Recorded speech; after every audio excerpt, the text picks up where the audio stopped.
all of us potentially can be scammers, because the principle says there is the worst in the best of us, and equally so, the opposite. Welcome to the Circle of Safety with me, Mandy, a conversation delving into the world of scamming.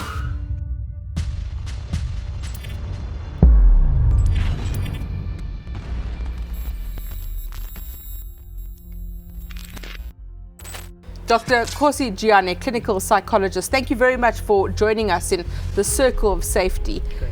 Let's have a look at the psychology of a scammer.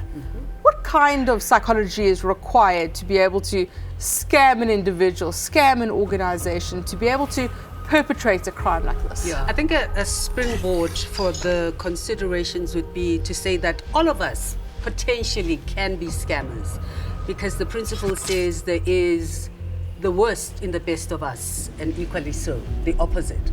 But there are specific characteristic configurations that would, predispose and make, create conditions that a person would participate in such behavior. And it's usually a combination of these three. One of them is narcissism, that sense of specialness, of superiority, of entitlement, and importantly, lack of empathy. A second one would be psychopathy. This is linked to, but more specifically around the lack of conscience. And then the third dynamic is around Machiavellianism, which is the sense that ends justify means, and you'll hear sentiments like, well, somebody had to do it. If I didn't do it, somebody else will. So it is that combination of dynamics. There are multiple reasons, and it's a very complex picture. And so we would want to look at each person's dynamics, but that's the broad lay of the land. Of course, it's crucial to also hear from those who are perpetrating the crimes. I was able to speak to Mr. X, a reformed, self-proclaimed scammer.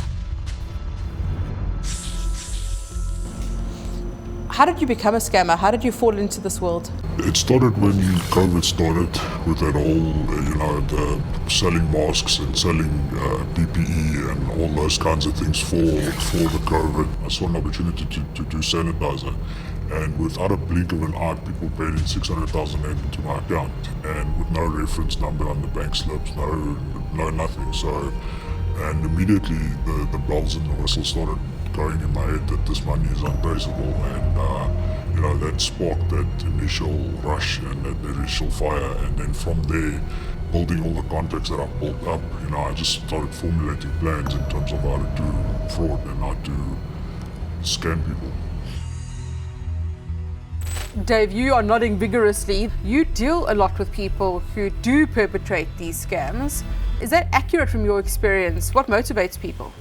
I think listening to that, it's actually quite frightening how accurate it is. In terms of the consciousness of people, how generally people get around that conscience is to target individuals or companies that they have placed in their minds as the enemy. I would call it a Robin Hood syndrome, if you will, where they feel that they are justified in committing that particular scam or crime because the people that they committing it against are able either to afford it or will be receiving compensation from the insurance company. So they get around that conscience gap like that. They feel like they're outside of society. They feel that they bear a grudge against society, if I can put it that way. They don't have to comply with the rules of society. Correct, yeah. Is there a bit of satisfaction when you see somebody falling right into that trap? Yeah, it is. It is. I mean, it's like I put it down to when you're building something. When you finish building that thing and you look at it and you feel a sort of accomplishment out of that. And when someone falls for a trap that you set, in that moment you feel a sort of accomplishment out of that. Is there a sense that it's victimless? There's definitely a sense that it's victimless in terms of when they're taking on big corporates and that type of thing. I think the crime in itself is addictive because addicts are chasing a rush and they're chasing a feeling of euphoria. And you know, when someone commits a scam successfully and puts the money in their pocket, there's a sense of euphoria that comes with that, and that drives them to continue doing it. So you even have scammers that are sitting on millions and millions and millions of rands that they've scammed out of people, yet they cannot stop themselves from continuing because of the rush that comes with the crime in itself. Did you ever think about the people on the other side of your crimes? You know, there's a certain amount of thinking about those people.